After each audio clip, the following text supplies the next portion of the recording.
The eminence in Shadow के episode 18 की starting में हम लोग कागुनो की बहन को देखते हैं, जो कि कागुनो पर काफी ज्यादा गुस्सा होती है क्योंकि उसे कागुनो के लिए काफी ज्यादा वेट करना पड़ा। वो उसे कहने लगती है, क्या तुम्हें पता है जब मैं बाहर तुम्हारे वेट करी थी तो मैं अपने मन में तुम्हें मार मार के तुम्हारी बुरी हालत कर रही थी। मैं जितने सेकंड वेट करी थी मेरा गुस्सा बढ़ता जा रहा था। ये सुनकर कागुनो मन में कहने लगता है, आज मुझे पता चला कि गुस्सा टाइम के साथ बढ़ता है। और अब कागुनो की बहन उसे कहने लगती है, मुझे पता है तुम ये सोच रहे होगे कि तुम्हें फर्क नहीं पड़ता। ऐसा बोलने के बाद वो कागुनो का गला दबाने लगती है। कागुनो कहते हैं, नहीं मैं ऐसा कुछ भी नहीं सोच रहा था। तो उसकी बहन उसे कहती है, क्या तुम एक एक्सपेरिमेंट करना चाहोगे ये देखने के लिए कि इंसान कितनी देर तक अपनी सांस रोक सकते हैं। तो कागुनो से कहते हैं कि जब भी तुम किसी का गला दबाते हो वो बेहोश इसलिए होता है क्योंकि उसका कैरोटाइड आर्टरी ब्लॉक हो जाता है, तो इसका सांस लेने से कोई भी लेना देना नहीं है। ये सुनकर कागुनो की बहन कहती है, चाहे कुछ भी हो तुमने मुझे प्रॉमिस किया था कि तुम समर हॉलीडेज में मेरे साथ घर वापस चलोगे, लेकिन तुमने ये प्रॉमिस तोड़ दिया। तुम हमेशा ऐसा करते हो, तुम अपने सारे प्रॉमिस तोड़ते हो। तो कागुनो से कहते हैं, आगे से मैं ट्राई करूंगा एक ऐसा पर्सन बनने के लिए जो कि अपने सारे प्रॉमिस पूरे करता है। ये सुनकर कागुनो की बहन उसका गला छोड़ देती है और अब वो कागुनो को एक वीआईपी टिकट दिखाती है बुशिन फेस्टिवल की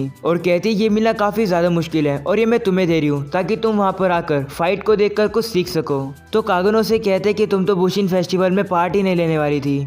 तो उसकी बहन कहती है कि प्रिंसेस रोज को रिप्लेस करके मुझे चुना गया है एकेडमी को रिप्रेजेंट करने के लिए और मैं ही जीतूंगी, और अगर तुम्हें जिंदा रहना है तो तुम्हें वहां पर आना होगा मैच को देखने के लिए। तो कागुनो से कहते हैं, ठीक है मैं वहां पर आ जाऊंगा।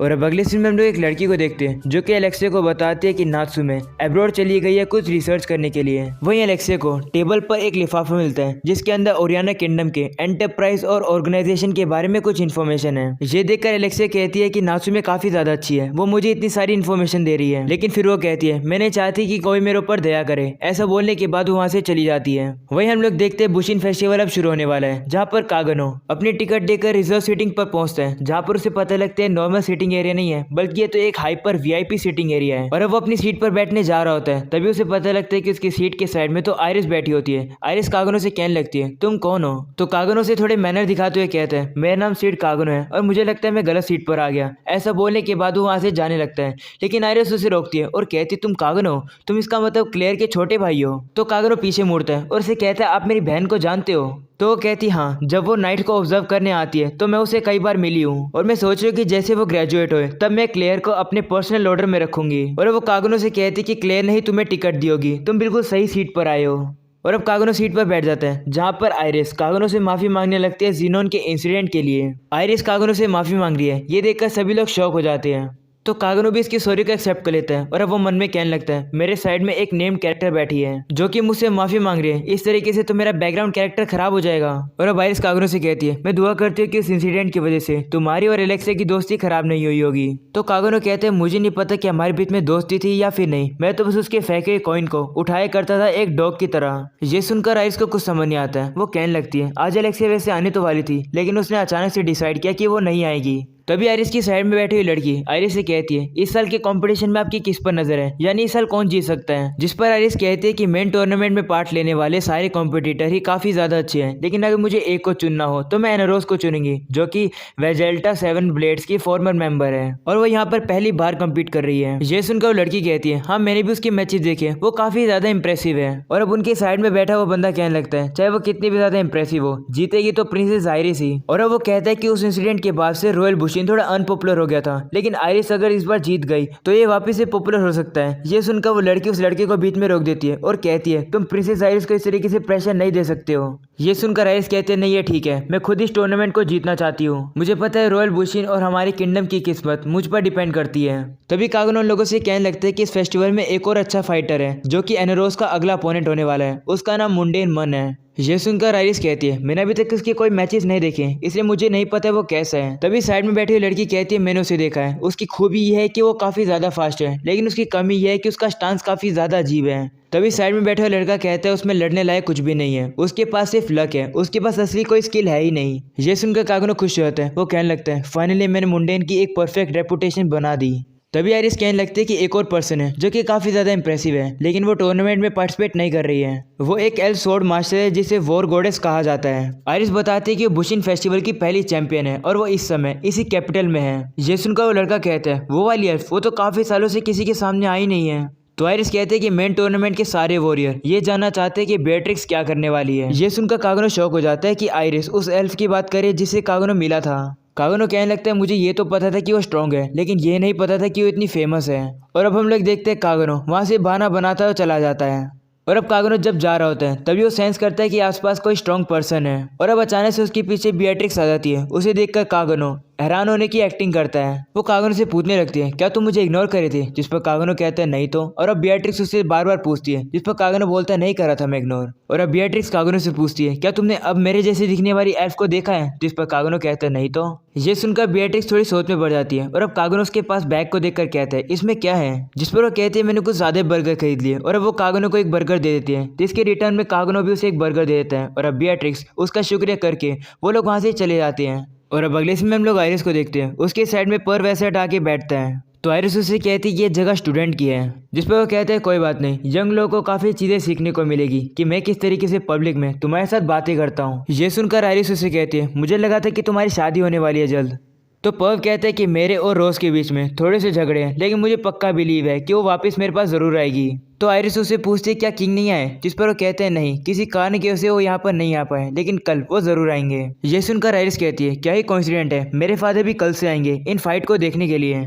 और अब पर्व एनारोस की तरफ देखता है। वो कहने लगता है ओ तो ये है वो टैलेंटेड एनारोस, ऐसे पर्सन को तो मैं अपने किंगडम में काम करने के लिए इन्वाइट करना चाहता हूँ। तभी आयरिस कहती है हाँ, अगर ये हमारे मिडगर किंगडम में आ जाएगी तो भी हमें काफ़ी बेनिफिट होएगा। ये सुनकर पर्व कहता है मिडगर किंगडम के पास तो पहले से काफ़ी अच्छे डार्क नाइट हैं। जिस पर आयरिस कहती है वो तो है, अगर तुम्हें कोई भी जरूरत पड़े तो हमारे पावरफुल नाइट तुम्हारे नेशन को प्रोटेक्ट करने आ सकते हैं, क्योंकि हम अलायंस जो हैं। और अब पर्व आयरिस से मुंडेन के बारे में पूछता है, जिस पर आयरिस कहते हैं कि मैं पहली बार इसकी फाइट देखने वाली हूँ कि दिखने में तो स्ट्रांग नहीं लग रहा है, लेकिन इसके अंदर एक बात जरूर है, इसकी आंखें देखकर लगता है कि इसके अंदर एब्सोल्यूट कॉन्फिडेंस है। ये एक ऐसे पर्सन की आंखें है जिसे पता है कि वो जरूर जीतेगा। ये सुनकर पर्व थोड़ा इवल हो जाता है। वो कहने लगता है देखते हैं इस मुंडेन के अंदर कितना कॉन्फिडेंस है।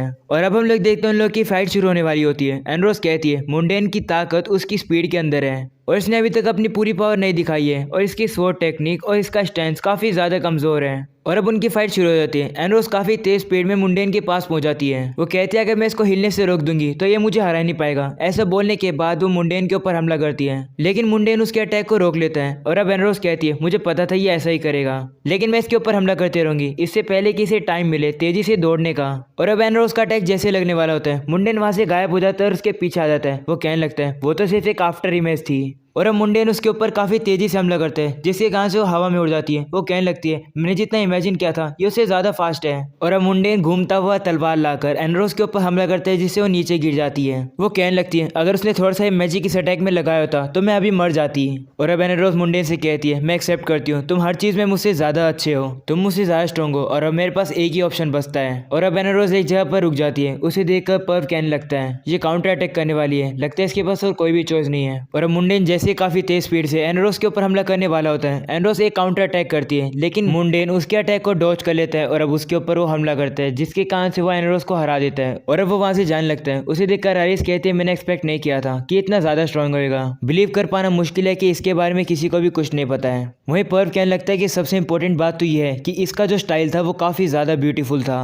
और अब पर्व आयरिस से कहते हैं तुम्हारा अगला राउंड मुंडेन के साथ होने वाला है ना, तो क्या तुम कॉन्फिडेंट हो कि तुम जीत सकती हो। जिस पर आयरिस कहती है कि अगर इसकी फुल पावर है तो ये अभी तक मेरे लेवल पर नहीं पहुंचा है, और हो भी सकता है कि ये कोई सीक्रेट टेक्निक छुपा रहा हो, लेकिन कुछ भी हो मुझे हारना ना पसंद है। और अब वो वहां से चली जाती है ये कहकर कि मेरा अगला मैच है। और अब पर बाहर आकर अपने आदमी से कहता है मुंडेन मन के बारे में इन्वेस्टिगेट करो, क्योंकि हो सकता है कि लोलेस सिटी उसको बैकअप कर रही हो और वो हमारे लिए काफी बड़ी प्रॉब्लम की बात होगी। तो वो आदमी पूछता है क्या मुंडेन शैडो गार्डन से हो सकता है, जिस पर पर्व कहता है नहीं, क्योंकि वो एक लड़का है, और वैसे ही मुझे शक है कि बुशीन फेस्टिवल में शैडो गार्डन आकर कोई भी सीन क्रिएट करेगी। वहीं दूसरी तरफ हम लोग देखते हैं जब मुंडेन जा रहा होता है तो एनरोस उसके पास आकर कहती है मैं अपनी हार एक्सेप्ट करती हूँ, मैं तुम्हारे सामने हेल्पलेस थी। वो कहती है मैंने अपनी कंट्री छोड़ी थी स्ट्रॉन्ग बनने के लिए, लेकिन मुझे रियलाइज हो गया कि मैं स्ट्रॉन्ग नहीं हूँ, शुक्रिया मुझे ये लेसन देने के लिए। मुंडेन भी उससे हाथ मिलाकर कहता है कि ये पहली बार था कि मुझे अपनी जंजीरों को हटाना पड़ा, इसलिए तुम्हें खुद पर प्राउड होना चाहिए। और अब मुंडेन वहां से जाने लगता है। तभी एनरोस उसे रोककर कहती है आखिरकार तुम हो कौन, आखिरकार तुम इतने स्ट्रॉन्ग बने कैसे। तो मुंडेन उसे कहता है मैं तो सिर्फ एक पागल हूँ जिसने सब कुछ छोड़ दिया ताकत को पाने के लिए। वहीं पीछे से हम लोग कागनो के दोस्त को देखते हैं और पता नहीं क्यों गार्ड उसे धक्के मार के बाहर निकाल रहे हैं। और अब एनरोस मुंडेन से कहने लगती है कि तुम मेरे साथ वेलगेल्टा चलो, वहां पर तुम्हें जरूर कोई ना कोई गवर्नमेंट पोस्ट मिल जाएगी। तो मुंडेन उसे मना कर देता है और कहते हैं ये दुनिया मेरे लिए काफी ज्यादा ब्राइट है। ऐसा बोलने के बाद वो वहां से जाने लगता है। वही एनरोस उसे रोकती है और कहती है मैं अपनी जर्नी को दोबारा शुरू करने वाली हूँ, अगर तुम्हारा माइंड चेंज होता है तो कल मेरे निकलने से पहले मुझसे जरूर मिलने आना। और अब अगले सीन में हम लोग आयरिस की फाइट को देखते हैं, जो अपने अपोनेंट को काफी बुरी तरीके से हरा देती है और वो वहां से जाने लगती है। वो कहने लगती है मुझे सिर्फ विक्ट्री चाहिए। तभी आयरिस की नजर बिएट्रिक्स पे जाती है, जो कि बाहर की तरफ जा रही होती है। वो उसका पीछा करती है। उसके पास जाने के बाद उससे पूछती है क्या आप वही बीट्रिक्स वोर गॉडेस हो। तो बिएट्रिक्स उससे पूछती है तुम कौन हो, जिस पर वो बताते हैं कि मैं आयरिस हूँ, इस किंगडम की क्राउन प्रिंसेस। ये सुनकर बिएट्रिक्स उसको एक बर्गर ऑफर करती है और कहती है अगर तुम इसे खाओगे तो तुम्हें अच्छा लगेगा। लेकिन आयरिस कहती है शुक्रिया, लेकिन मुझे ये नहीं खाना।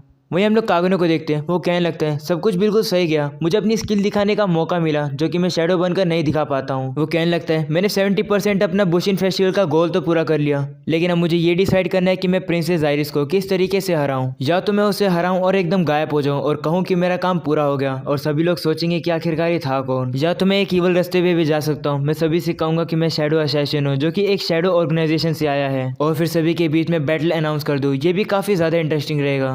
और अब कागुनो अलग अलग तरीके सोचता हुआ अपने घर पर पहुंचता है, जहाँ पर वो देखते हैं कि उसकी बहन उसका वेट कर रही है। वो उसे कहती है तुम्हें मेरा मैच देखकर मजा आया ना। ये सुनकर कागुनो कहते हैं मर गया, मैंने तो इसका मैच देखा ही नहीं। और अब एंडिंग में हमें मिडगर एकेडमी दिखाई जाती है, जहाँ पर रोज कपड़े चेंज कर रही होती है। और अब वो उसी बर्गर के रैपर को देखती है जो कि कागुनो ने उसे दिया था। वो एक शीशे में देखकर कहती है प्लीज मुझे ग्रांट करो।